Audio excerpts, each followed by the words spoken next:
তবু যেন ক্ষান্ত দিতে পারে না। আবার একটু বাদে এনিয়ে বিনিয়ে বলে, মেয়েটার পায়ের গোছটা যেন একটু বেশি মোটা, তাই না? কালু করবীর পায়ের দিকে তাকায়। মোটা না রোগা খুব একটা বুঝতে পারে না, তবে মাথাখানা গরম হয়ে যায় তার। খ্যাঁকিয়ে বলে ওঠে, কেন গো, তোমার ছেলের সাথে সম্বন্ধ করবে নাকি? গৌড় গোয়ালা ভয় পেয়ে দুপা পিছিয়ে আসে। মাথা খারাপ নাকি? ও মেয়ের গোষ্ঠী শুদ্ধ সব পিশাচিনি। এই মেয়েও একদিন পিশাচিনি হবে, দেখে নিও। দেখে নিও, তুমি মিলিয়ে নিও। আমি স্পষ্ট দেখতে পাচ্ছি এই মেয়ের চেহারায় পিশাচিনের লক্ষণ স্পষ্ট। আচ্ছা আচ্ছা, ঠিক আছে। মেয়ে আমার মানুষ হোক আর পিশাচিনি, সে আমি বুঝে নেব। এখানে অনেক বেওয়ারিশ লাশ আছে, যদি দরকার হয় সেগুলোর মুখের সামনে ধরে দেব। তোমাদের সোনাখালীতেও কোনোদিন পা দেবে না, কথা তো দিয়েছি আমি তোমাদের মরল রে। আর এত বছর ধরে সে কথা রেখেও আসছি, তাহলে এখন এত কথা আসছে কোথা থেকে? কালু গড়গড় করে বলে ওঠে।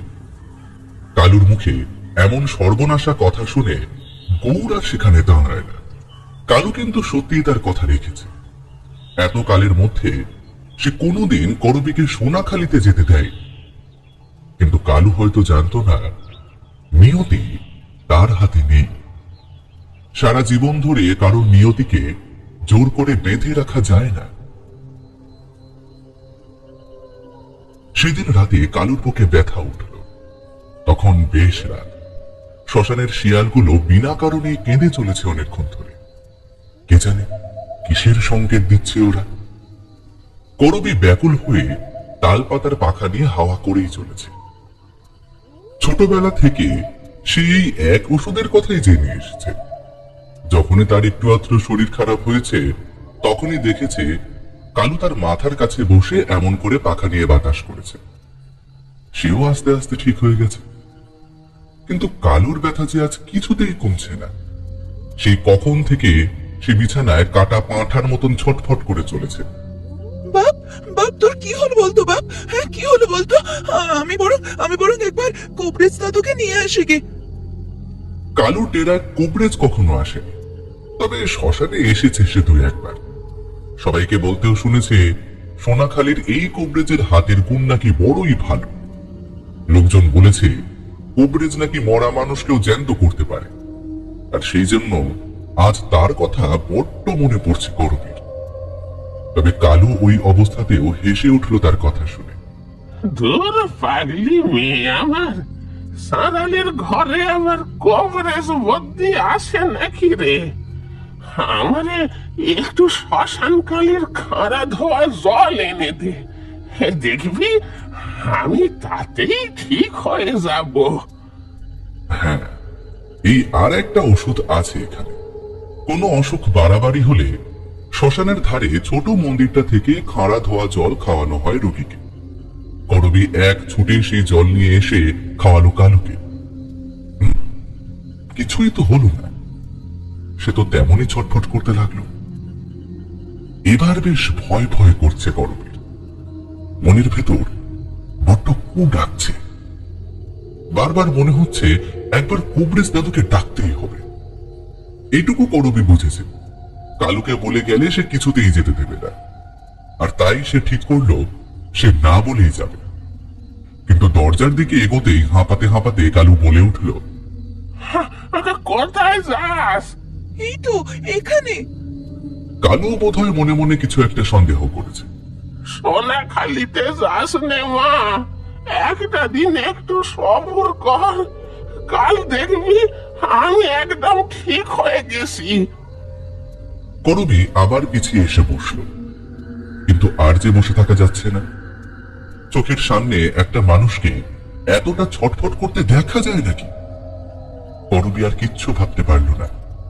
শ্মশানের শিয়ালটা আর একবার কেঁদে উঠতেই করবী স্থির করে নিল যে করে হোক তাকে যেতেই হবে কোবরেজ দাদুর বাড়ি। আর দেরি করল না করবী। পা টিপে টিপে দরজাটা পেরিয়ে তারপর এক ছুট দিল গাঁয়ের দিকে। সেই কোন ছোটবেলার ফেলে আসা গ্রাম, তখন তো জ্ঞানটুকুও হয়নি।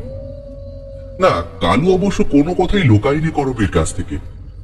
আরো ভালো করে বলেছে যাতে সে কোনোদিনও গায়ে না যায়। গায়ে তাকে একবার দেখলে কেউ যে তাকে বাঁচতে দেবে না সে কথা ভালো করে বুঝিয়ে দেওয়ার জন্যই কালু তাকে সবটা বলেছে। কিন্তু তবু যে করবীকে আজ গায়ে যেতেই হবে। যাবে তো সে, কিন্তু কবিরাজ মশাইয়ের বাড়ি কোথায়? সে তো কাউকে একটা জিজ্ঞাসা করে নিলেই হবে। কিন্তু কাকে জিজ্ঞাসা করবে সে? এত রাতে গায়ের পথে কাউকে দেখা যায় নাকি? কিছুই জানে না, কিছুই চেনে না করবে। তবুও আলের রাস্তা ধরে ছুটে যাচ্ছে সে। গায়ের রাস্তা একেবারে শুনশান, একটা লোকও নেই। করবি ছুটতে ছুটতে যে বাড়িটা সামনে পেল সেখানেই ঘা দিল। বার কত ঘা দেওয়ার পর কে যেন খ্যাঁক খ্যাঁকে গলায় বলে উঠল, কে রে? আচ্ছা, কোবরেজ দাদুর বাড়িটা কোথায় একটু বলবে গো? আমার না খুব বড় বিপদ। কোবরেজের নাম শুনে গলাটা একটু নরম হলো। কে জানে কার বাড়ি আবার কি বিপদ হলো। কচি মেয়েটাকে রাতের বেলায় নামতে হয়েছে রাস্তায়।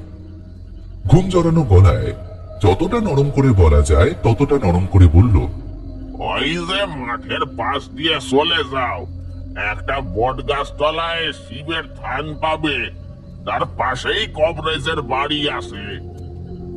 করবি ধন্যবাদটুকু না দিয়ে আবার দৌড়ল। অন্ধকারে কোন গাছ বট গাছ আর কোন গাছ অশ্বত্থ গাছ ঠাউর করতে একটু অসুবিধে হয়, তাও খুঁজে পাওয়া গেল অবশেষে। বট গাছের পাশেই একটা ছোট্ট কুঁড়ে ঘর। করবি গিয়ে আবার দমাদম দরজা ধাক্কাতে লাগলো। ও কোবরেজ দাদু, শোনো না, আমার খুব বড় বিপদ, একটু দরজাটা খোলো না গো।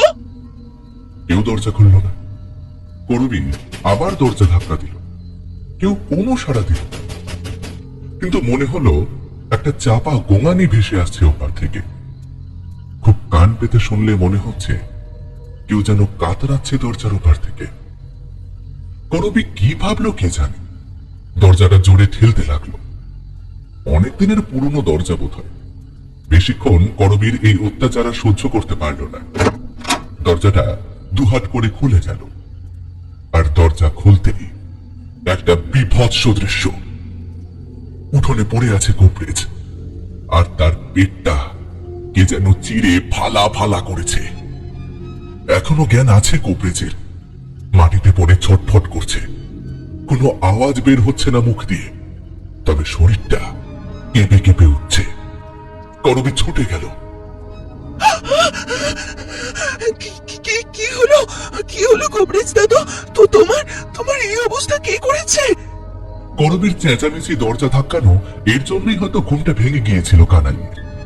কানাই কোবরেজের বাড়ির কাজ টাজ করে দেয় আর কি।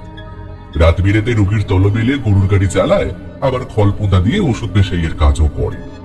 কোবরেজের বাড়ির পাশে আরেকটা ছোট ঘরে কানাই থাকত। এত রাতে মেয়েলি গলায় হাঁক ডাক শুনে সেও উঠে এসেছে, আর এসেই দেখল এক ভয়ঙ্কর দৃশ্য। ঠিক যে দৃশ্য দেখেছিল করবি, তবে কানাই একই দৃশ্য দেখলো একটু অন্যরকম ভাবে। কোবরেজ মশাই পড়ে আছে মাটিতে, আর করবি রক্ত মাখা হাত নিয়ে তার পাশে বসে আছে। জায়গাটা অন্ধকার হলেও বাঁশের খুঁটিতে টাঙানো হ্যারিকেনের আলোয় যা দেখার বেশ ভালো করেই তা দেখে নিল কানাই। আর দেখেই সেই নিস্তব্ধ ঘুমন্ত রাত্রিকে জাগিয়ে চিৎকার করে বলে উঠল, ওগো পিশাচিনী আমার বাবুকে মেরে ফেললো গো, দেখে যাও তোমরা, পিশাচিনী আমার বাবু রক্ত খাচ্ছে। ওগো তোমরা কে কোথায় আছো গো? জেগে উঠেছে, আবার ওই পিশাচিনী জেগে উঠেছে। ভয়ে চিন্তায় করবীর মাথা কাজ করছে না। ছুটে পালাবার বদলে ওখানেই কেমন যেন স্থবিরের মতো বসে রইল। যে হাতে কোবরেজের রক্ত লেগে গিয়েছিল সেটা দিয়ে মুখ ঢাকতে গিয়ে সারা মুখে রক্ত লাগিয়ে ফেলল। এরপরে একটা হুল্লোড় শোনা গেল।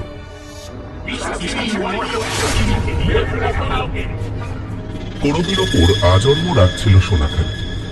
নেহাত ওই দুধের শিশুটাকে মারতে কারো হাত সরেনি, হাজার হোক ছেলেপুলে নিয়ে সংসার সকলের। কিন্তু আজ করবী বড় হয়েছে, জোয়ান হয়েছে, আর সব থেকে বড় কথা, এত বড় প্রমাণটা হাতের সামনে আছে। এখন তো সারা জীবনের ঝালটা মিটিয়ে নেওয়াই যায়। করবী কেঁদে কেঁদে চিৎকার করে বলতে লাগলো, ওগো ওগো আমি কিছু করিনি গো, আমি কিছু করিনি। ওগো তোমরা বিশ্বাস করো গো, আমি কিচ্ছু করিনি গো, কিচ্ছু করিনি, কিচ্ছু করিনি। সে কথা বোধহয় কারো কানে গেল না।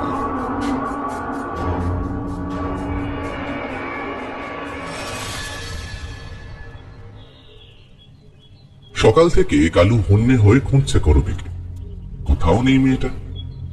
মেয়েটা কি তবে গাঁয়ের দিকে গেল নাকি? কিন্তু তা তো যাওয়ার কথা নয়। মেয়েটাকে যে হাজারবার বারণ করেছে সে। কাল রাতে হঠাৎই শরীরটা এত খারাপ হলো, কি যে হলো শেষ পর্যন্ত। মেয়েটা কোথায় গেল, কোন দিকে যে গেল, কিছুই জানা নেই কালুর। বুকের ব্যথাটা এখনো আছে, মাঝে মাঝেই কেমন চড়াত চড়াত করে ওঠে। সেই নিয়ে যতদূর তার যাওয়ার গণ্ডি, ততদূর বার দুয়েক ঘুরে আসে, কিন্তু করবীর কোনো খোঁজ নেই। ওদিকে আবার একটা মরা এসেছে। সারা গাঁয়ের লোক দেখা গেল সেই মরার খাটের পেছন পেছন শ্মশানে এসে হাজির। কে? খুব গণ্যমান্য কেউ নাকি? কালু এগিয়ে গিয়ে দেখে কবরেজ মশাই শেষ যাত্রা করেছে। মনে মনে হাসলো কালু। কাল রাতে মেয়েটা বারবার কবরেজ মশাইয়ের কাছে যাবে বলে জেদ করছে। এখন কাণ্ড দেখো, তিনি তো কাল রাতেই দেহ রেখেছেন। এদিকে কালু এখনো দিব্যি শ্বাস ফেলছে, কিন্তু বলা নেই কওয়া নেই, কবরেজ মশাই হঠাৎ করে মারা গেলেন কি করে? কি করে এমনটা হলো গো? আর বলো না, সে এক ভয়ানক কাণ্ড। কবরেজ মশাইরে বাঘে খেয়েছে। হ্যাঁ, এটাই ঘটনা। কাল রাতে করবীকে মেরে হাতের সুখ করে তারপর হুঁশ ফিরেছে সকলের।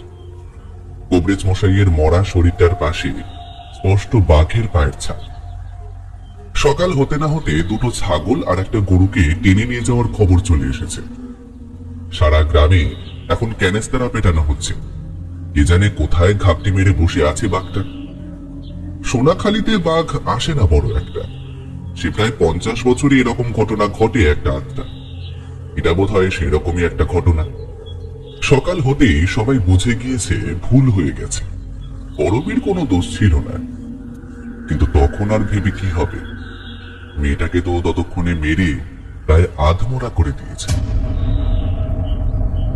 কিন্তু সে গেল কোথায়? সকাল থেকে তো তার কোনো খোঁজ পাচ্ছে না কেউ। সবাই ভেবেছিল মেয়েটা বোধহয় শ্মশানেই ফিরে এসেছে, কিন্তু এসে দেখলো এখানে কেউ নেই। কালুও কিছু জানে বলে তো মনে হলো না। করবীকে তারা মেরেছে জানলে এতক্ষণে চিতার পোড়া কাঠ নিয়ে এসে মারতে আসতো। থাক, জানি না যখন তখন আর জানিয়ে কাজ নেই। কালুর তো গায়ে যাওয়া মানা, যায়ও না কখনো। তাই মেয়েটা যদি এদিক ওদিক পড়ে থাকে তো হয়তো এমনিই মরে যাবে। তার উপর গায়ে একটা বাঘ ঘুরে বেড়াচ্ছে, রক্তের গন্ধ পেলে কখন যে এসে ঝাঁপিয়ে পড়বে তার ঠিক নেই। হয়তো এতক্ষণে ঝাঁপিয়েও পড়েছে। একটু খুঁজলেই হয়তো মেয়েটার ছেঁড়া খোনা মৃতদেহটা পাওয়া যাবে কোনো আগাছার ধারে। কালু চমকে ওঠে, কি সর্বনাশ! বাঘ! সে কোন যুগে একবার শুনেছিল বটে সোনাখালীতে বাঘ এসেছে, আবার এখানে বাঘ। কাল রাতে শ্মশানের এদিকে বাঘ আসেনি তো? হায় মা শ্মশান কালী, কাল রাতে যে নিজের মধ্যেই ছিল না কালু। মেয়েটাও পাগলের মতো এদিকে ওদিকে দৌড়ে বেরিয়েছে। হায় রে, বাঘের পাল্লায় পড়লো না তো মেয়েটা? তা বাঘটা এখন কোথায় গো? কে জানে, কোন দপ্তরের লোকে তো বাঘটারে খুঁজছে, হয়তো পেয়ে যাবে। হ্যাঁ, বাঘটাকে শেষ পর্যন্ত পাওয়াও গেল। নিমাইদের গোয়াল থেকে গরু চুরি করতে গিয়ে ধরা পড়ল। বন দপ্তরের লোক খাঁচায় করে নিয়ে গেল বাঘটাকে। সবকিছু শান্তিমতো হয়েও গেল, কিন্তু দুপুর গড়িয়ে বিকেল হয়ে গেল, তবু করবীর কোনো খোঁজ নেই। কালু বেচারা ছটফট করছে। শ্মশান ছেড়ে তার যাওয়ার উপায়ও নেই। সোনাখালীতে তাকে দেখলে একটা তুল কালাম বেঁধে যাবে। রাত অবধি তাকে অপেক্ষা করতেই হবে। রাতে যখন মানুষের যাতায়াত কমে যাবে, তখন একবার বাইরে এসে দেখতে হবে মেয়েটা গেল কোথায়। রাত নামলো অবশেষে, একটা নিশ্চিন্ত রাত্রি। সোনাখালী যেন বেশ অনেকদিন বাদে বড় নিশ্চিন্তের ঘুম দিয়েছে। করবীর অচেতন দেহটা অনেকক্ষণ ধরে নাও খোলার পুকুরে ভাসছে। এই পুকুরে সাঁঝের বেলায় মালতীর স্নান করা নিয়েই বিপত্তির সুর। কারো চোখে পড়েনি এই দৃশ্য। আসলে এদিকে আর কেউ আসেও না। দিনে দিনে লোকের পা না পড়ায় জায়গাটা আরো গভীর জঙ্গলে পরিণত হয়েছে। একটা গভীর মাথা উঁচু করা জঙ্গল পুরো জায়গাটা যেন লোকচক্ষুর আড়ালে লুকিয়ে রেখেছে। কারো চোখ পড়ে না এখানে। তাই করবী এখানকার ঠান্ডা জলে বেশ কিছুক্ষণ নিশ্চিন্তে ভেসে থাকতে পারল। কাল রাতে মারমুখী জনতার হাত থেকে কোনো মতে পালিয়ে এদিকে চলে এসেছে। সোনাখালীর কোথায় কি করবী সেসব কিছুই জানে না। এলোপাথারি মার খেয়ে কোনো মতে টলতে টলতে এসে পড়ে গিয়েছিল জলে। তারপর থেকে ওভাবেই ভাসছে। কে জানে কতটা জল খেয়েছে, কি যে অবস্থা হয়েছে, বেঁচে আছে নাকি তাই বা কে জানে। হঠাৎ মনে হলো জলটা একটু কেঁপে উঠল। কে যেন জলের মধ্যে আলতো করে বাড়ি মারতে লাগলো। জলের উপর হালকা হালকা ঢেউ করবীকে ধাক্কা দিতে দিতে তীরের কাছে নিয়ে গেল। তীরের আগাছার মধ্যে মাথা রেখে করবী শুয়ে আছে চিত হয়ে। সারা শরীরে অজস্র ক্ষত চিহ্ন। লাঠি দিয়ে মারার কালশিটে দাগে নীল হয়ে আছে কনুইয়ের কাছটা। একবার একটু হালকা সার এলো বোধহয় শরীরে। তারপর ব্যথায় চোখ কুঁচকে আবার নিথর হয়ে গেল দেহটা। অচেতন শরীরেই মনে হলো কে যেন আস্তে আস্তে মাথায় হাত বুলিয়ে দিচ্ছে। বড্ড মায়াময় সেই স্পর্শ। একটু একটু করে জ্ঞান ফিরছে করবীর। কিন্তু যদি বন্ধ হয়ে যায় ওই আদরের হাত বোলানো, তাই আর চোখ খুলতে ভরসা পাচ্ছে না করবী। বেশ কিছুক্ষণ পরে কে যেন কানে কানে বলে উঠল, উঠ না রে মেয়ে, উঠ না। আর কতক্ষণ কতক্ষণ এভাবে পড়ে থাকবি? উঠ না, এই মেয়ে উঠ। আস্তে আস্তে চোখ খুলল করবী। কিন্তু চোখ খুলে ভয়ে নীল হয়ে গেল। ঠিক তার মাথার কাছে বসে আছে এক ভয়ঙ্কর পিশাচিনী। একটা ক্ষত বিক্ষত বিভৎস মুখ, লাল টকটকে জিভটা বেরিয়ে এসেছে প্রায় বুক অব্দি। চোখ দুটো যেন ভয়ঙ্কর এক আগুনের গোলা। ঠোঁটের দুপাশ দিয়ে যেন রক্তের ধারা নেমে এসেছে। ভয়ে চিৎকার করে উঠল করবী। করবীর অবস্থা দেখে খিলখিল করে হেসে উঠল সেই পিশাচিনী। কিরে, আমাকে চিনতে পারছিস? হ্যাঁ, পারছিস চিনতে? আমি হলাম সেই আগুন মুখ পিশাচিনী। আমি হলাম সেই রক্ত খেকো পিশাচিনী। তোর মায়ের শরীরের মধ্যে ঢুকে তার হাড় পাঁজরা একটু একটু করে খেয়েছি। তারপর তার শরীর ধার নিয়ে ইচ্ছে মতো এই সোনাখালীর গঞ্জে চড়ে বেরিয়েছি। রক্ত খেয়েছি, রক্ত রক্ত মানুষগুলোর টুটি চিপে গল গল করে রক্ত খেয়েছি। কিন্তু ওই শরীরটা পচে গিয়েছিল, পচে। তাই ওই শরীরটা ছেড়ে দিয়ে তোর এই নরম তোর শরীরটার উপর ভর করি।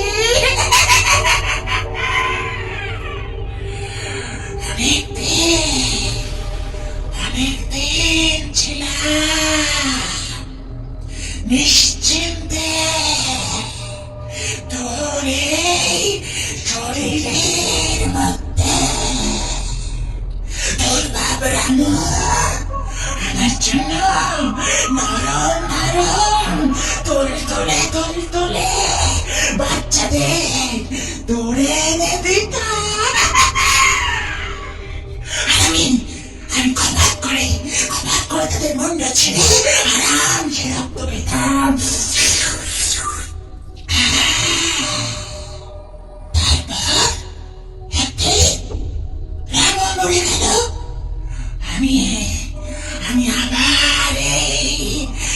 নৌকোলায় এসে গেলাম, এসে গেলাম। একটা পছন্দের সময় শরীর পাচ্ছি না, আমি পাচ্ছি না, অনেক দিন ধরে পাচ্ছি না। খিদে পেয়েছে আমার, খিদে, বড্ড খিদে পেয়েছে। অনেক দিন রক্ত খাইনি। দিবি দিবি দিবি দিবি, তোর শরীরটা আমায় দিবি, দিবি দিবি দিবি। করবি ভয়ে চিৎকার করে উঠল আবার। শরীরে এক ফোঁটাও শক্তি নেই, তবুও অনেক কষ্টে মাটিতে ঘষতে ঘষতে পালাবার চেষ্টা করল করবি, কিন্তু পারল না। তার আগে সেই পিশাচিনী খপাত করে ধরল করবীর কাঁধটা। করবীর মনে হলো তার কাঁধটা বোধহয় খুলে চলে এলো সেই পিশাচিনীর হাতে।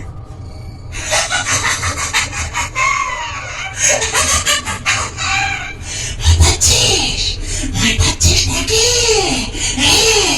কেন ভয় পাচ্ছিস বলতো? আমি আছি তো, আমি তো কোনো ক্ষতি করব না। তোর শরীরটা, তোর এই শরীরটা দিনা দিনা আমায়, দিনা দিনা দিনা আমি দেখবি যারা তোকে অমন করে মারলো তাদের সবাইকে সবাইকে আমি শাস্তি দেব। সবাইকে কুড়ে কুড়ে খাবো। গলার নলি টেনে উপড়ে নেব আমি। দিনা, তোর শরীরটা দে। তোমার জন্যই তো মেরেছে ওরা আমার। তোমার জন্য, হ্যাঁ হ্যাঁ, তোমার জন্য আমার জীবনটা নষ্ট হয়ে গেছে, নষ্ট। করবি আবার চিৎকার করে ওঠে। কেমন যেন একটা বেপরোয়া হয়ে উঠেছে সে। ওরা ভাবে তুমি এখনো আমার মধ্যে বাসা বেঁধে আছো। ওরা ভাবে তুমি আর আমি এক। তাই জন্যই তো ওরা আমাকে মেরেছে। পিশাচিনী আবার হট্টহাস্য করে ওঠে। তারপর কেমন যেন ফিস ফিস করে বলে ওঠে, তোর জীবন আমি নষ্ট করেছি নাকি ওরা? হ্যাঁ, একবার ভেবে বল দেখি। যে রাতে রামু শ্মশানে গিয়েছিল তোকে একলা ফেলে দিয়ে, সে রাতে যদি গাঁয়ের একজন এসে তোর পাশে বসতো, তাহলে কি তোর আজ এমন ভাগ্যটা হতো? একবার ভেবে দেখতো দেখি, দেখ। করবি আজ যেন অন্য করবি হয়ে গেছে। রাগে গড়গড় করতে করতে দুহাত বাড়িয়ে দেয় পিশাচিনীর দিকে। দুটো হাতে ছুড়ে গেছে, সেখান থেকে লাল রক্ত উঁকি দিচ্ছে। খাবে তো তুমি, খাবে তো, রক্ত খাবে তো? নাও, এই তো এত রক্ত ঝরছে, খাও না, খাও। পিশাচিনী খিলখিল করে হেসে ওঠে। করবীর হাতে যেন পরম মমতায় হাত বুলিয়ে দিল।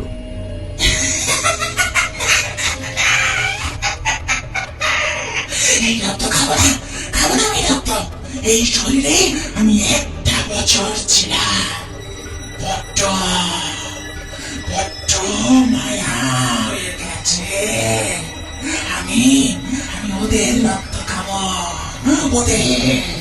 কাল যেন তোকে মেরেছিল, একটা করে তাদের সবাই রক্ত খাবো, সবাইকে পিষে মারবো। তোর শরীরটা নাই, দেখবার। তারপর দেখ আমি কি করে। করবি প্রাণপণে নিজেকে আটকাতে চাইল, কিন্তু কি যে হলো, মনে হচ্ছে যেন ক্রমশ ওই পিশাচিনীর আয়ত্তে চলে যাচ্ছে। মনে হচ্ছে পিশাচিনী একটা বলয় তৈরি করেছে ওর চারিদিকে, আর করবি ক্রমশ যেন সেই বলয়ে ফেঁসে যাচ্ছে। আস্তে আস্তে পিশাচিনী করবীর মধ্যে প্রবেশ করল। করবীর শরীরটা এবার ওই নাও খোলার আগাছার মধ্যে ছটফট করল, আর তারপর সেই শরীর থেকে বেরিয়ে এলো এক ভয়ঙ্কর হাসির তোড়ে যেন ভূমিকম্প হয়ে গেল নাও খোলার পুকুরে। পুকুরের জল যেন আকাশ ছুঁয়ে আবার ফিরে এলো মাটিতে। গোয়ালা দরজায় খিল দিয়ে সবেমাত্র পেছন ফিরেছে। অমনি শুনে দরজায় কে যেন ঘা দিচ্ছে। বউ তার বাপের বাড়ি গেছে, ছেলে গেছে সদরে একটা কাজে। ঘরে আজ সে আর দুখানা গরু ছাড়া আর কেউ নেই। সময় ভালো নয়, আগের রাতেই বাঘ এসেছিল, তাই আজ আরো বেশি করে সব জায়গায় খিল দিয়ে হুড়কো তুলে রাখতে হচ্ছে। এর মধ্যে কে যে আবার এসে এত রাতে ঘা দিচ্ছে দরজায় তা কে জানে। কে ঘা? এত রাতে আবার কে এসে দরজায় ঘা দিচ্ছে গো? আমি গো, আমি। একটুখানি খোলো না দরজাখানা। গৌড় গলা চমকে উঠল। এই কেলো করেছে, এ তো ময়নার গলা মনে হচ্ছে। নির্ঘাত মাগি কার কাছ থেকে খবর পেয়েছে আজ ঘর খালি আছে। বোধহয় বাঘের ভয়ে কোনো বাবু আসেনি ঘরে, তাই মাগি নিজেই চলে এসেছে। একটু ভয় পেলেও মনটা কিন্তু বেশ খুশি খুশি হয়ে গেল গৌড়ের। একা বিছানায় শুতে পুরুষ মানুষের মন চায় নাকি? কিন্তু তাই বলে মাগিটা একেবারে ঘরের মধ্যে চলে আসবে? ভদ্রলোকে ঘরে আবার এসব কাজ করে নাকি? তবে করলেই বা কে জানতে যাচ্ছে? এত রাতে তো কেউ নেই ও আশেপাশে, কেউ জানতেও পারবে না। গোড়গোয়ালা একটু নিমরাজি গোছের মুখ করে বলল, আরে দাঁড়া, আসছি। কথা নেই বার্তা নেই, একদম ঘরে এসে উঠলি। মানে কোনো মানে হয় কি? কাণ্ড করে দেখি। দরজাটা খটান করে খুলল গৌড়, কিন্তু কেউ নেই সেখানে। অথচ সে স্পষ্ট দরজা ধাক্কানোর আওয়াজ শুনেছে, ময়নার গলাও শুনেছে। কি জানে, হয়তো শুনিনি। আসলে ঘর ফাঁকা তো, তাই হয়তো মনে মনে ময়নার কথা চিন্তা করতে গিয়ে ময়নার গলা শুনেছে। গৌড়গোয়ালা দরজা বন্ধ করে আবার ঘরের দিকে গেল, কিন্তু যাওয়া আর হলো না। আবার কে যেন দরজায় ঘা দেয়, আবার এক অপূর্ব মায়াময় কণ্ঠ। আরে, আজ মিনসের হলো কি? দরজায় ঘা দিয়েই যাচ্ছে, খুলছেই না। আমার চোখে ঘুম নেই, আর মিনসেকে দেখো, এখনো রাতই হলো না, এরই মধ্যে নাকে তেল দিয়ে ঘুমোচ্ছে। এ তো ময়নারই গলা। গৌড় আবার গজগজ করে এসে দরজাটা খুলল, কিন্তু তাও যে কাউকেই দেখা গেল না। গৌড় এবার খ্যাক খ্যাক করে বলে উঠল, আরে কি কাণ্ড! রাতের বেলা আমার সঙ্গে মশকরা হচ্ছে নাকি? এবার সব কিন্তু একদম আমার ভালো লাগে না, বলে দিলাম। এবার আরেকবার দরজা ধাক্কিয়ে দেখ, আমি কিন্তু খুলবো না বললাম। গৌড়গোয়ালা গজগজ করে আবার বাড়ির ভেতরে ঢুকতে গেল, কিন্তু তার আগেই তার মনে হলো একটা ঝোড়ো হাওয়া এসে গৌড়কে ধাক্কা দিয়ে প্রায় উড়িয়ে নিয়ে চলে গেল বাড়ির ভেতরে। থতমত খেয়ে গৌড় দেখল সামনে দাঁড়িয়ে আছে করবী। মেয়েটাকে সে আগে অনেকবার দেখেছে, কিন্তু এমন ভয়ঙ্কর তো আগে কখনো লাগেনি। দাঁতগুলো বড় বড় ছিল, কিন্তু এখন তো মনে হচ্ছে পিশাচিনীর দাঁত ঠোঁটের দুপাশ দিয়ে দাঁত দুটো বেরিয়ে এসেছে। মাথার চুলগুলো হাওয়ায় উঠছে, কেমন যেন একটা বিভৎস লাগছে ওকে। আরো এখানেই বা কেন? শ্মশান ছেড়ে তো ওর আসার কথা না। হঠাৎ গৌড়ের মনে পড়ে গেল কাল রাতে কবিরাজের বাড়ি এসেছিল করবী। লোকে প্রথমটাই ভেবেছিল করবী বুঝে এই কাণ্ডটা করেছে, তাই মারধরও খেয়েছে মেয়েটা। কিন্তু তাই বলে এখানে কেন? গৌড় তো যায়নি কাল ওখানে। গৌড়কে কি পাগলা কুত্তায় কেটেছে নাকি? না হলে কাল মাঝরাতে সাধের ঘুম ছেড়ে কে ওখানে মারধর করতে যাবে? করবীকে দেখে একটু তোতলে গেল গৌড়। কি হলো কি? এখানে কেন? এত রাতে এইভাবে এখানে এসেছিস কি জন্য? কালু তো তোকে খুঁজছে। আজকে কবরেজকে নিয়ে শ্মশানে গিয়ে দেখলাম সে তো তোকে হন্যে হয়ে খুঁজছে রে। তা তুই ঘর দূর ছেড়ে রাতের বেলায় এমন ঘুরে বেড়াচ্ছিস কেন? আমি তো পিশাচিনি গো। রাতের বেলায় করবো না তো আর কখন করবো বলো? আমার তো খিদে পেয়েছে, ভীষণ খিদে পেয়েছে। রক্ত খাবো আমি, রক্ত খাবো। গৌড়গোয়ালা এবার ভয়ে পিছিয়ে এলো। এসব কি বলছে করবী? সত্যি কি তবে পিশাচিনী হয়ে গেল নাকি? এসব কি কথা মারছি? এমন কথা বলতে নেই। আমি তো তোমার বাপের মতন। তোমার বাপ তো আমার ছোটবেলার বন্ধু ছিল। গৌড়ের এমন বোকা বোকা কথাগুলো শুনে এবার খিলখিল করে হেসে উঠল করবি। কেন গো খুড়ো, তুমি না বলতে আমার মধ্যে পিশাচিনীর গুণ স্পষ্ট? আমি একদিন না একদিন ঠিক পিশাচিনী হয়ে যাব। একদম ঠিক বলতে তুমি খুড়ো। এই দেখো দেখো দেখো দেখো, আমি পিশাচিনী হয়ে গেছি দেখো। আর সবার আগে তোমার কাছে এসেছি। রক্ত দাও, রক্ত দাও আমাকে, রক্ত দাও। খিদে পেয়েছে, ভীষণ খিদে পেয়েছে আমার, রক্ত দাও। গরু উড়ে কি মনে করে দৌড়তে গিয়ে গরুর জাবলা রাখার হাঁড়িতে ঠোকর খেয়ে আছাড় খেয়ে মাটিতে পড়ল। করবি ক্রমশ এগিয়ে আসছে তার দিকে, চোখ দুটো যেন আগুনের গোলার মতন জ্বলছে। আমি কিছু করিনি। কাল তো আমি ছিলাম না ওখানে। আমি তো মানিনি। নিজের হয়ে সাফাই দিতে এক গাদা কথা বক বক করে বলে গেল গৌর, কিন্তু করবি যেন সেসবে কোনো বার্তাই দিল না। খিলখিল করে হেসে ক্রমশ এগিয়ে আসতে লাগলো। গৌর এবার ভয়ে চোখ বুঝল। করবি এগিয়ে এসে গৌরের গলাটা চেপে ধরে তুলে ধরল। চোখ দুটো ঠিকরে বেরিয়ে এসেছে গৌরের, পা দুটো ছটফট করছে হাওয়ার মধ্যে। করবি সেই অবস্থায় গৌরকে টেনে নিয়ে এলো নিজের মুখের সামনে। পিশাচিনী দেখেছিস কেমন দেখতে হয়? দেখেছিস কখনো? এইরকম দেখতে হয়। আর কিভাবে খায় দেখবি? পিশাচিনী কেমন করে রক্ত খায় দেখবি, দেখবি, হ্যাঁ দেখবি, বল দেখবি। আর কোনো কিছু বলার সময়টুকু দিল না করবি। হঠাৎ করে গৌরের গলার নলিটা কামড়ে দিল করবি। এক ঝলক রক্ত ছিটকে গিয়ে পড়ল সামনের তুলসী মণ্ডপে। গৌরের পা দুটো নড়ছিল হাওয়ায়, সেটা বন্ধ হয়ে গেছে। চোখ দুটো স্থির হয়ে গেছে চিরকালের মতো। করবি এবার নিশ্চিন্তে গৌরের গলার নলি থেকে চুইয়ে পড়া রক্ত চেটে চেটে খেতে লাগলো। বহুদিন পরে এমন তাজা রক্তের স্বাদ পেয়েছে সেই পিশাচিনী। আনন্দে আবারও খিলখিল করে হেসে উঠল পিশাচিনী। রাত বেশ গভীর হয়ে গিয়েছে। হাতের হ্যারিকেনের আলোটা মাপতে শুরু করেছে। কি জানে বোধ হয় কম তেল আছে। কালু হন হন করে চলছে রাস্তা দিয়ে। অন্ধকারে যতটুকু দেখা যায় তার মধ্যে সবটুকু নজর রেখে পথ চলছে। কি জানে মেয়েটা আবার কোথায় চলে গেল। একটা খসখস আওয়াজ যেন এগিয়ে আসছে। এত রাতে আবার কে আসছে? কালুকে গায়ের মাঝখানে দেখলে কে যে কি বলবে কে জানে। তবু এত রাতে কে আসছে? কালু হাতের হেরিকেনটা একবার তুলে ধরল। অন্ধকারে ওইটুকু আলোয় কিছুই দেখা যায় না, কিন্তু হাঁটাটা যেন বড় চেনা চেনা। কালুর মুখে এবার হাসি ফুটে উঠল। করবি, তুই এসছিস মা? কোথায় ছিলি বলতো?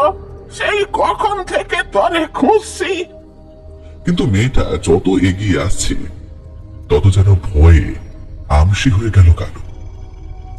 এ কে এগিয়ে আসছে? এ কি তার করবি নাকি? ঠোঁটের দুপাশ দিয়ে রক্ত গড়াচ্ছে, দু হাত রক্তে ভেজা। নীল নীল ফুল আঁকা ছাপা শাড়ির আঁচলটা রক্তে ভিজে আছে, বুকের কাছটা রক্তের ছিটে ভরে রয়েছে। এ কি হলো তোর? এ কি কাণ্ড? এত রক্ত কোত্থেকে এলো? কালু চিৎকার করে উঠল। কেমন যেন একটা ঘোর লাগা চোখে চেয়ে রইল করবি। মনে হচ্ছে যেন চিনতে পারছে না কালুকে। কালু আবার চিৎকার করে ডাকলো, করবি। ঘোর লাগা চোখে তাকিয়ে থাকতে থাকতেই ধপাস করে পড়ে গেল করবি। ভোরের দিকে একটু চোখ লেগে গিয়েছিল কালুর। সেই ঘুম ভাঙলো হরিবোল ধ্বনিতে। এ আর নতুন কি? শ্মশানে হরিবোল হবে না তো আর কোথায় হবে? এ তো গা সহ হয়ে গিয়েছিল। কিন্তু আজ যেন এই হরিবোলের আওয়াজে ধর্মর করে উঠে বসল কালু।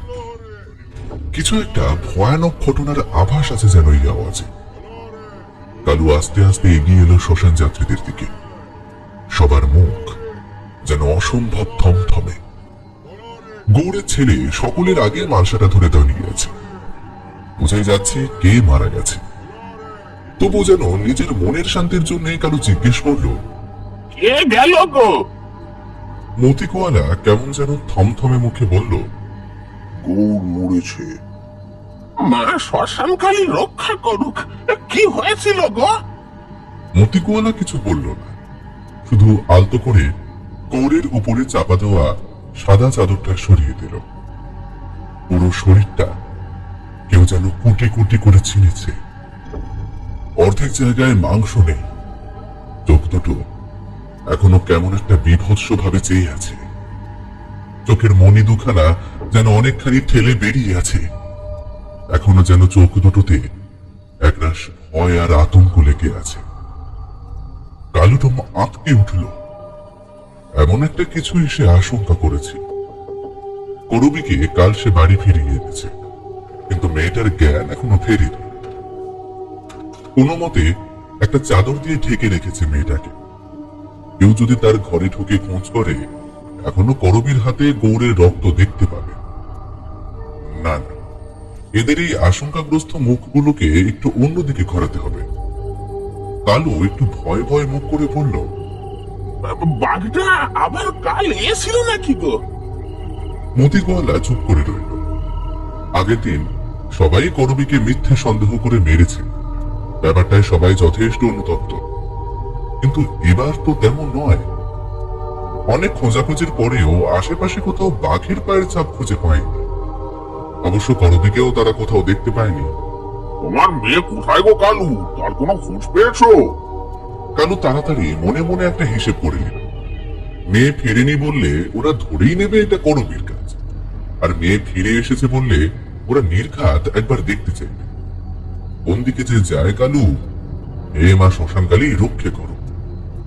হ্যাঁ গো, ফিরেছে। কাল সন্ধ্যের মধ্যেই ফিরেছে।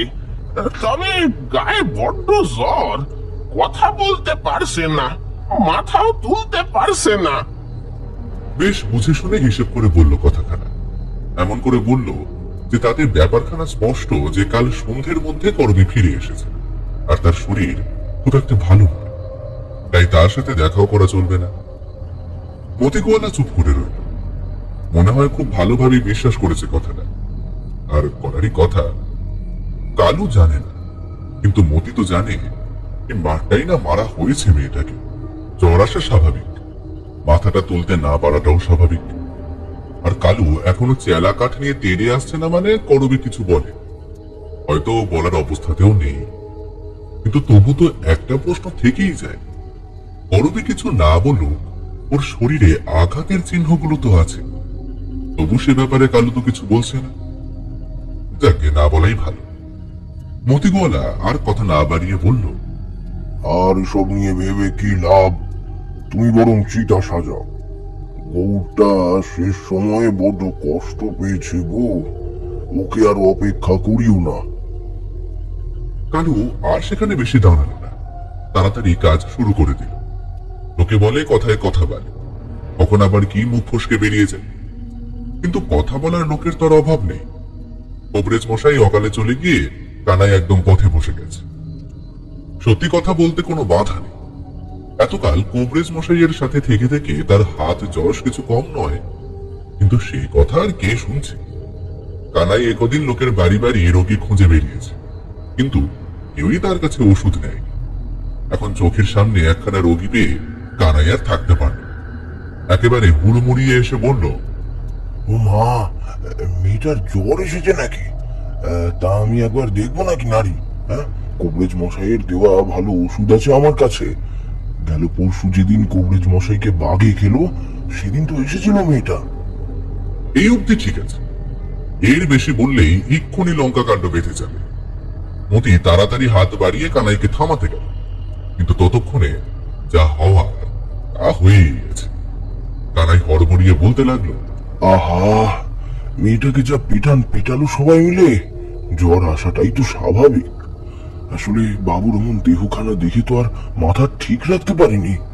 বাবুর রক্তমাখা শরীর, আর তার সামনে বসে আছে করবী। একবার বলো দেখি, তুমি কি ভাববে?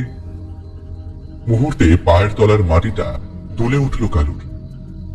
এখন পুরো গল্পটা পরিষ্কার হয়ে গেছে তার কাছে। পরশু তার শরীর খারাপ দেখে মেয়েটা গিয়েছিল গায়ে, আর এরা সবাই মিলে পিটিয়ে মেরেছে মেয়েটাকে। কে জানে কাল সারাদিন কোথায় পড়েছিল মেয়েটা, তাই হয়তো ওর উপর পিশাচিনী ভর করেছে। মারধর খেয়ে গায়ের রাস্তায় পড়ে থাকবে তো ওর উপর পিশাচিনীর ভর হবে না তো কি হবে? ওই মরা কাকে তো যায়নি এখনো গাঁ ছেড়ে।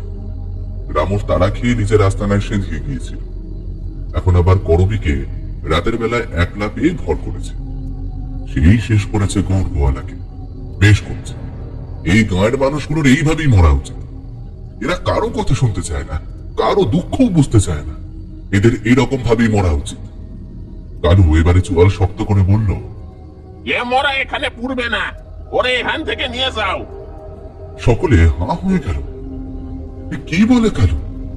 মতি গোয়ালা তাড়াতাড়ি এগিয়ে এসে বলল, এরকম করো না কালু। হ্যাঁ মানে বুঝতে পেরেছি একটু ভুল হয়ে গেছে। হ্যাঁ মানে বুঝতে পেরেছি একটু ভুল হয়ে গেছে। তাও কানাই আছে তো, ওষুধ দিয়ে দেবে, ঠিক হয়ে যাবে মেয়েটা। তাই বলে অমন করো না। কালুর চোয়াল এখনো শক্ত। সে একেবারে সোজা তাকালো মতি খুড়োর দিকে। আমার মেয়ের শরীরটা ভালো নয়, ওরে আমায় দেখতে হবে। তোমরা বরং পাশের গায়ের শ্মশানে যাও। এসব তুমি কি বলছো কালু? এমন করো না। পাশের গায়ের শ্মশান এখান থেকে অনেকটা দূর। এইরকম একটা মোড়া নিয়ে যাওয়া যায় নাকি বলো? সে আপনার যা মনে হয় করুন। এখানেই যদি পোড়াতে হয় তবে কাল আসবেন, আজ এখানে কোনো মরা পুড়বে না। কালু আর দাঁড়ালো না, কোনো দিকে না তাকিয়ে সোজা চলে গেল নিজের ডেরার দিকে। পেছন থেকে একসাথে খলবল করে অনেক কথা শোনা গেল। সেসব কথা যেন আর কালুর মাথায় ঢুকলো না। খট করে দরজা বন্ধ করে খাটিয়ার দিকে চাইল। করবীর ঘুম ভেঙেছে। বেচারি ভয় গুটিসুটি মেরে দেওয়ালের সাথে একেবারে সেঁটে গেছে। কালুকে দেখে যেন ধরে প্রাণ এসেছে মেয়েটার। বিড়বিড় করে বলে উঠল, আমি আমি আমি কিছু করিনি, ও এসেছিল, ও মেরেছে, আমি কিছু করিনি, ও এসেছিল, ও মেরেছে, আমি কিছু করিনি। কালু গিয়ে তাড়াতাড়ি মেয়েকে জড়িয়ে ধরল। জানি রে মা, জানি। তুই চুপ কর, ওরা শুনতে পাবে। করবীর বিড়বিড় যেন তবুও কমছে না। কালুর বুকের মধ্যে মুখ গুঁজে এক নাগারে বলে যেতে লাগলো, আমি কিছু করিনি, আমি কিছু করিনি, ও এসেছিল, ও মেরেছে, আমি কিছু করিনি, আমি কিছু করিনি, ও এসেছিল, ও মেরেছে। দরজার বাইরে তখনও সোনাখালীর মানুষ দাঁড়িয়ে আছে। তাদের খলবল চিৎকার শোনা যাচ্ছে, কিন্তু কালুর যেন একেবারে ধনু ভাঙা পণ। সে আজ কোনো দেহের সৎকার করবেন না। রাত হয়েছে, আশেপাশের অবস্থাও খুব একটা ভালো না। অনেকদিন বাদে সেই পুরনো আতঙ্ক যেন ফিরে এসেছে সোনাখালীতে। সন্ধ্যের আগে মানুষ বাড়ির ভেতরে ঢুকে গেছে, কিন্তু কানাইয়ের তো আর সেই উপায় নেই। এই রাতেও হ্যারিকেনের আলোটা দোলাতে দোলাতে যতটা সম্ভব তাড়াতাড়ি পা চালাচ্ছে। পাশের গ্রাম গোদাখালীতে এক রোগীর খোঁজ পেয়ে দৌড়ে গিয়েছিল। কুবরেজের অনেক পুরনো রোগী। এতকাল তারা রোগ বালাই হলে কুবরেজ ছাড়া আর কাউকে দেখায়, তাই কানাইয়ের ওষুধ তারা ভরসা করে গিয়েছিল। কিন্তু কানাইয়ের নিজের ওপরে যে নিজের কোনো ভরসা নেই। ওষুধ দিয়ে এসে এতক্ষণ রোগীর ঘরেই বসেছে। সন্ধ্যার পর রোগী একটু মাথা তুললে তারপর সে বাড়ির দিকে রওনা দিয়েছে। রাত হয়ে গেছে, তাও এখনো বাড়ি পৌঁছতে অনেকটা বাকি। আলের ধার ধরে বেশ কিছুটা জায়গা ফাঁকা। জোরে চিৎকার করে ডাকলেও কারো কানে সেই চিৎকার পৌঁছবে না। কানাই তাড়াতাড়ি পা চাল, কিন্তু আলের ঠিক মাঝখানে কে যেন দাঁড়িয়ে আছে। সন্ধ্যা থেকে কালু স্থির থাকতে পারছে না। বা শ্মশানকালীর দরে গিয়ে বারবার মাথা পড়ছে। এক মুহূর্তের জন্য করবীকে চোখের আড়াল করছে না। বা শ্মশানকালীর খাড়া ধোয়া জল এনে ছিটিয়ে দিয়েছে বাড়ির চারপাশে। বুকের ব্যথাটা যেন আবার বাড়ছে। এত চিন্তার নিতে পারছে না কালু। একবার তাকে দেখলো করবীর দিকে। মেয়েটার মুখ শান্ত, কমে আছে। মনে হয় না আর কোনো বিপদ হবে। কালু আর থাকতে পারল না। মেঝেতে বিছানা করে সেখানে শুয়ে পড়ল। চোখ দুটো ঘুমে ভেঙে আসছে, তবু যতক্ষণ সম্ভব চেয়ে রইল করবীর দিকে। তারপর কখন যেন আপনা থেকে চোখ দুটো বুঝে গেছে তা টের পায়নি কালু। আলের ধারে এই সময় অমন একটা ছায়ামূর্তি দেখে আঁতকে উঠে কালু। কে? কে রে ওখানে? এই আধারে এমন করে কে চলে? কোনো উত্তর নেই। ছায়ামূর্তিটা আস্তে আস্তে এগিয়ে আসছে কানাইয়ের দিকে। কিরকম যেন একটা অজানা ভয় হতে লাগলো কানাই। হাত পা যেন অস্বাভাবিকভাবে কাঁপতে লাগলো। হাতের হ্যারিকেনটা থপ করে পড়ে গেল। আলের পাশের জমিতে গড়াগড়ি খাচ্ছে হ্যারিকেনটা। একটা আবছা আলো এখনো ভেসে আসছে সেখান থেকে। সেই আলোতেই চোখে পড়ল কানাইয়ের সামনে দাঁড়িয়ে আছে করবী। চুলগুলো হাওয়ায় উঠছে, চোখ দুটো যেন কিরকম একটা, মুখে একটা অদ্ভুত হাসি। শিকারকে দেখে শিকারী যেমন হাসি ফুটে ওঠে ঠোঁটের দোধারে, ঠিক সেই রকম হাসি। কানাই উল্টো দিকে ছুটে পালাতে গেল, কিন্তু পারল না। এতক্ষণ দাঁড়িয়ে থেকে ভয়ে বোধহয় পায়ের সার চলে গিয়েছিল। ছুটতে গিয়ে হুমড়ি খেয়ে পড়ে গেল কানাই। আস্তে আস্তে এগিয়ে আসছে করবী। ভয়ে এবার চিৎকার করে উঠল কানাই। আমাকে ছেড়ে দাও, আমি কিছু করিনি। করবী এবার খপ করে চেপে ধরল কানাইয়ের গলা। আর চেঁচাতে পারল না কানাই। মুখটা হাঁ করে জোরে জোরে শ্বাস নিচ্ছে সে। কোনো কথা আর বার হচ্ছে না মুখ দিয়ে। করবী এবার ওই অবস্থাতেই কানাইকে টেনে আনলো নিজের মুখের কাছে। তাই না? কিচ্ছু করিসনি তুই, তাই না? সেদিন কোবরেজের বাড়ি কে প্রথম চেঁচিয়ে লোক জড়ো করেছিল বল? কে? মনে হয় করবী শুনতে চায় কানাই কি সাফাই দেয় সেদিনের কাজের পক্ষে। তাই বোধহয় কানাইকে ছুঁড়ে ফেলে দিল মাঠের মধ্যে। কানাই ছটফট করতে করতে হাত জোর করে বলল, ভুল হয়ে গেছে, বুঝতে পারিনি। অত রক্ত দেখে মাথা খারাপ হয়ে গেছিল। আমাকে ছেড়ে দাও, আমি কিছু করিনি। করবী দাঁড়িয়ে আছে, কিচ্ছু বলছে না। নরম হয়ে গেল নাকি কানাইয়ের উপরে? হতে পারে। কানাই তো শুধু চেঁচিয়েছে, মারে তো না। একবারের জন্য গায়ে হাত তুলে উঠল, তাই বোধ হয় কিছু বলছে না। করো একটা মুহূর্ত অপেক্ষা করলো কানাই। না, কিচ্ছু বলছে না করবী। আর অপেক্ষা করা চলে না। একটা নিঃশ্বাস নিয়ে ওই অবস্থাতেই দৌড়ে পালাবার চেষ্টা করলো কানাই। আলের যেখানে দাঁড়িয়েছিল সে, তার ঠিক পাশেই করিম মিয়ার ধানি জমি। নতুন ধানের ছোট চারা বসানো হয়েছে সব। কাদা প্যাঁচ প্যাঁচে হয়ে আছে। তার মধ্যে দিয়ে ছপ করতে করতে দৌড়তে লাগলো কানাই। বেশ কিছুটা এগিয়ে গেল কানাই। চোখ বন্ধ করে দৌড়চ্ছে সে। নিজে কাউকে দেখতে পাচ্ছে না, তাই মনে হচ্ছে আশেপাশে বুঝি কেউ নেই। পেছনে কারোর আসারও শব্দ নেই। কানাই এবার যেন খানিকটা নিশ্চিন্ত হয়ে চোখ খুলল। কিন্তু ঈশ্বর বোধাস, একেবারে সামনে দাঁড়িয়ে আছে করবী। কি করে এলো এখানে? সে তো পেছনে কারোর আসার শব্দ পায়নি। কানাই আবার ভয়ে চোখ মুছল। কিরে, পালাচ্ছিস নাকি? শোন, আমার হাত থেকে কেউ পালাতে পেরেছে নাকি? কেউ পারেনি, কেউ না। তুইও পারবি না। আজ আমি তোর রক্ত খাবো। তোর রক্ত খাবো। হারিয়ে যাওয়া পিশাচিনীকে তোরা সবাই আবারও ফিরে এনেছিস। আবারও।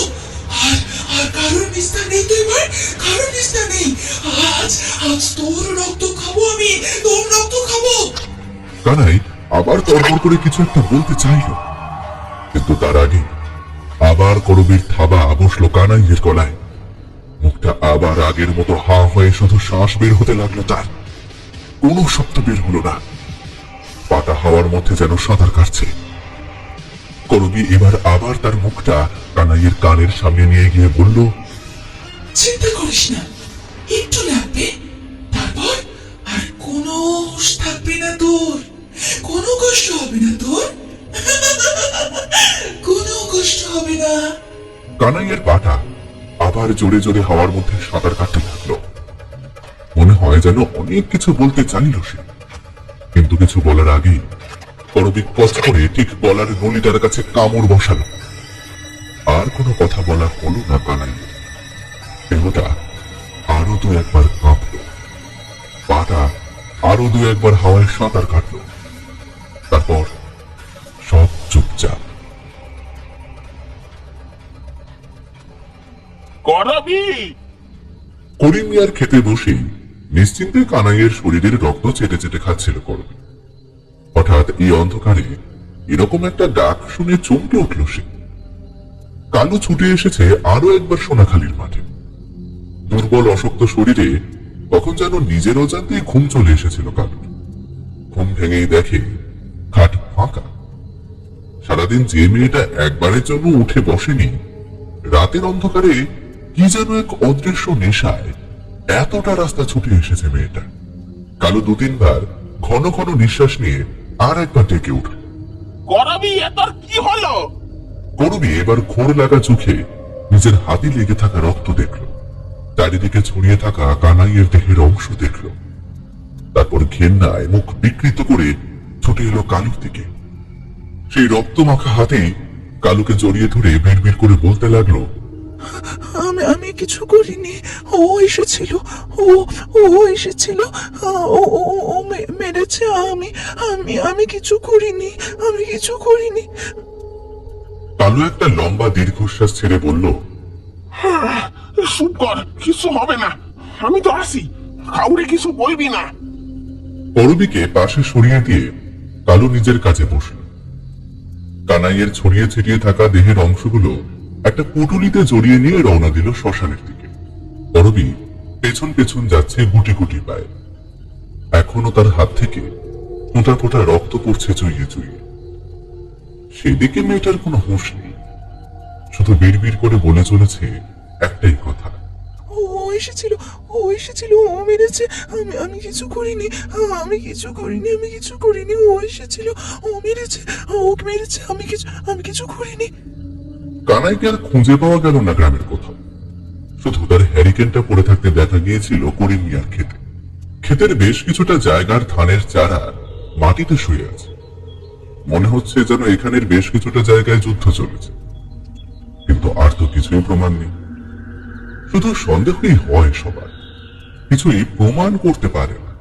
শুধু হাত নিষ্পিস করে একজন, গোর গোয়ালার ছেলে গোবিন্দ। বাড়ি ফিরে বাবার ওই ছেঁড়া খোঁড়া শরীরটা সেই প্রথম দেখেছে। শরীরটার এমন অবস্থা হয়েছিল, এটা যে কোনো মানুষের শরীর সেটা বুঝতে অনেকটা সময় লেগে গিয়েছিল তার। গোবিন্দর মা সেই যে কথা বন্ধ করেছে, এখনো অবধি একটা কথাও বলে, এ জানে আর কথা বলবে কিনা। সকলে বলছে এ কাজ করবি, কিন্তু দেখাবার মতো প্রমাণ যে কারো কাছে নেই। একবার ভুল করে মেয়েটাকে মারা হয়েছে, আবার যদি তেমন করা হয় তবে যে পাপ লাগবে। এমনিতেই না জানি কোন পাপে ওই পেশাচিনি বারবার ফিরে আসে সোনাখালী গ্রামে। আচ্ছা, আমি যদি প্রমাণ করতে পারি যে ওই মেয়েটাই পিশাচিনী হয়ে আমার বাবাকে মেরেছে আর কানাই খুঁড়োকে ওই মেয়েটাই লোপাট করে দিয়েছে, তাহলে তোমরা ওকে মারবে তো? বুড়ো বটতলায় দাঁড়িয়ে এক গাঁ লোকের সামনে কথাটা বলল কবি। এখনো অসহ্যায় কাঁচা গলায় কোমরে কম্বল আসন গুঁজে যখন কথাগুলো বলছিল গোবিন্দ, ওর ভেতরের আঁচটা ভালোই টের পাওয়া যাচ্ছিল। কথা বলতে বলতে যেন হাঁপাচ্ছিল ছেলেটা। সারা গ্রাম চটে আছে মেয়েটার উপরে। তার উপর সেদিন কালুর ওই ব্যবহার সবাই মনে রেখেছে। একটা চাঁড়ালের এত গুমর কিছুতেই ওই দিন চিতা সাজালো না। গৌরের অমন ভয়ানক শরীরটা নিয়ে আবার পাশের গায়ে যেতে হলো। মতি গোয়ালা রাগে গড়গড় করতে করতে বলল, একটা জুৎসই প্রমাণ যদি দিতে পারো গোবিন্দ, কথা দিচ্ছি ও পিশাচিনী হোক আর যাই হোক, ওর ছাল ছাড়িয়ে নুন মাখাবো, কথা দিলাম। গোবিন্দর তেজ দেখে সকলের মনে যেন একটা ভরসা এসেছে। একটা ঘোঁত ঘোঁতে চোখ নিয়ে মতি গোয়ালার দিকে তাকিয়ে গোবিন্দ বলল, এই বট গাছের নিচেই একদিন মেয়েটাকে এনে আমি হাজির করব, মিলিয়ে নিও তোমরা। যত যাই হয়ে যাক না কেন, এই তাবিজ খানা কিন্তু কখনো হাত থেকে খুলবি না। কি জানে কোত্থেকে কালু একখানা তাবিজ করিয়ে এনেছে। এই তাবিজ যতক্ষণ হাতে থাকে ততক্ষণ নাকি কোনো পিশাচিনি ধারে কাছে ঘেঁচতে পারে না। সত্যি কি তাই নাকি তাকে জানে। নকুলেশ্বর বাবাও তো একবার চেষ্টা করেছিলেন, ওই পোড়ার মুখ মরাখাকে তো তাকেই খেয়ে শেষ করে দিয়েছে।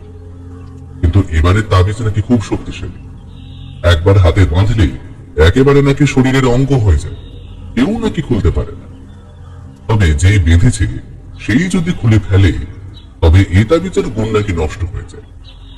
এরপর যদি পিশাচিনী একবার তার শরীরে প্রবেশ করে তবে চিরকালের মতো ওই শরীরেই থেকে যাবে, আর নাকি তাহলে করবীকে কোনোদিন পাওয়া যাবে না। তাই এখন উঠতে বসতে কালু রোজ করবীকে বুঝিয়ে চলেছে যাতে সে তাবিজখানা কখনো কাজ ছাড়া না করে। কানাই হারিয়ে গেছে তা প্রায় 1 বছর হয়ে গেছে। এর মধ্যে সোনাখালীতে সেরকম ভয়ানক আর কোনো কিছু হয়নি। সবাই বোধহয় সেই সব ভয়ানক দিনের কথা আবার বলতে বসেছে। করবী নিজেও আর সে কথা মনে করে না। কালুর তাবিজ বোধহয় সত্যি কাজে দিয়েছে। রাতে করবী এখন বাড়িতেই থাকে। কালু প্রথম কদিন পাহারা দিয়েছিল, তবে এখন আর দেয় না। তবে কালু হয়তো জানে না, কিংবা হয়তো এখনো জানে, করবী এখনো রাতের বেলা চুপি চুপি কোথায় যেন যায়।